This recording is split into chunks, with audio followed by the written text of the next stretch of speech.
Good evening, my Real News Midday TV family. Welcome back to the channel for another news update. And in the news this evening, St. Elizabeth policeman dies after being found unresponsive at home. The police in St. Elizabeth are mourning the sudden death of a colleague who was discovered unresponsive at his home last night. Dead is Constable Romeo Howe of Wilton District in Guzman. Howe was attached to the Area 3 Highway Patrol Division. Reports are that about 7:40 he was found unresponsive at his home. He was assisted to the Black River Hospital where he was pronounced dead. Man gets life sentences for killing couple in St. Catherine. A St. Catherine man who was found guilty of the 2013 double murder of a Trinidadian man and his female Jamaican companion was sentenced to life imprisonment on each count in the St. Catherine Circuit Court on Friday. The sentences will run concurrently, and the judge ruled that he must serve 29 years and 4 months before he becomes eligible to apply for parole.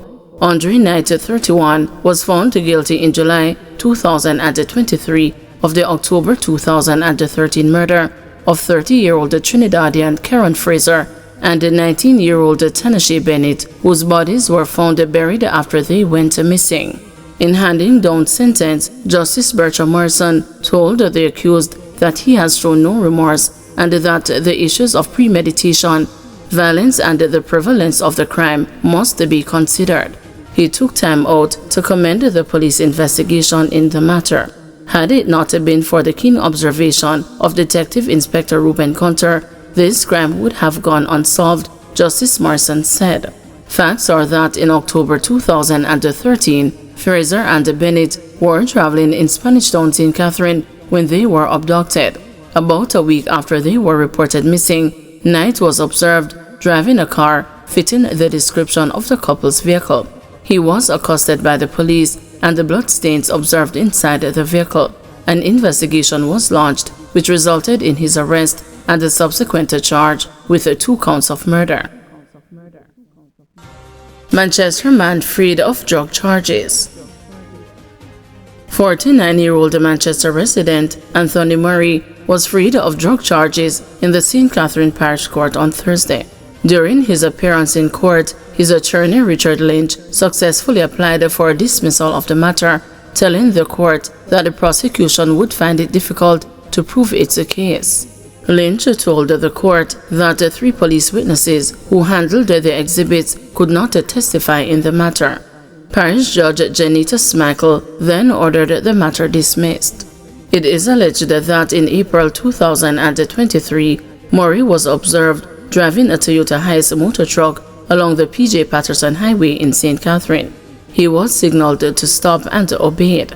The vehicle was searched and several boxes laden with canned goods were discovered.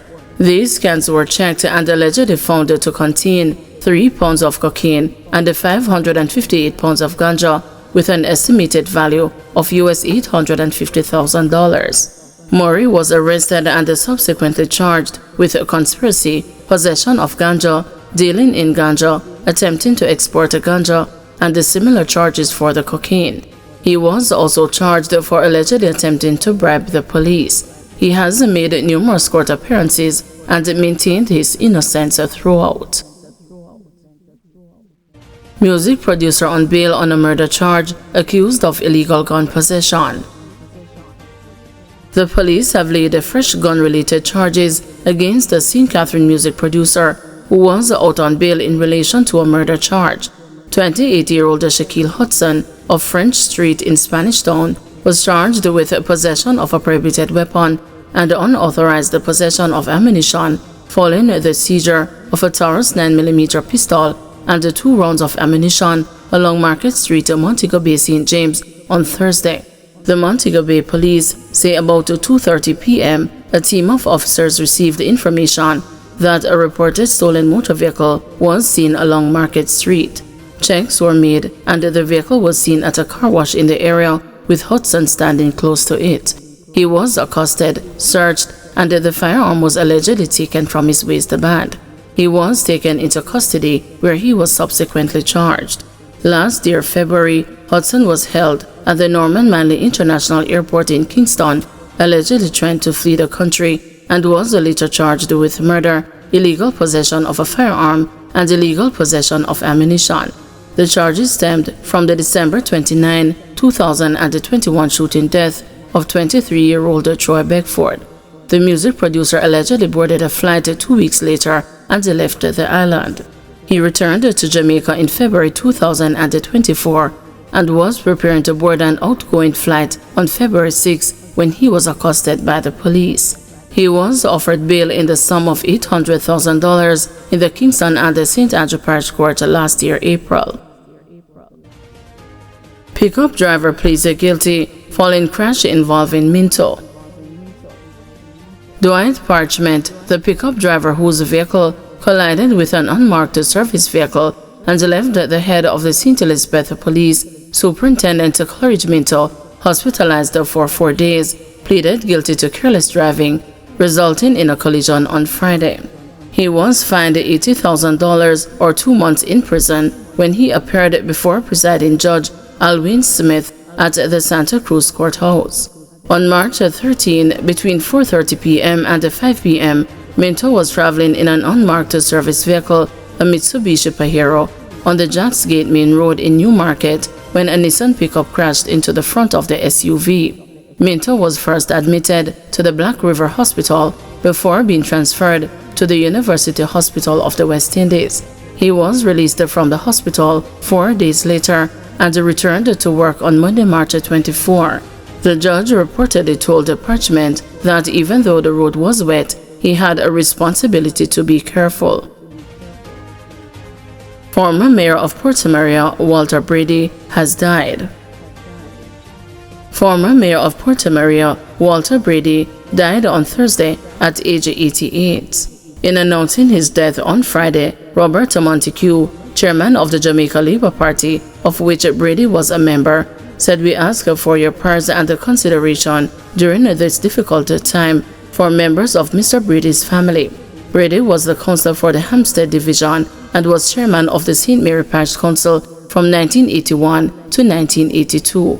He was also a candidate for the Jamaica Labour Party in Central St. Mary in the 1980 elections. He worked as a teacher, salesman, and a life underwriter, then started his own farm.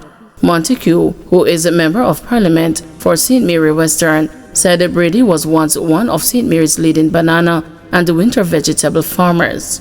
He was a graduate of the Jamaica School of Agriculture. Brady is survived by his wife of 63 years, Norma, and their 3 children, Michelle, Michael, and Dwight. Trough to bring showers, thunderstorms over next 3 days, says a Met Service.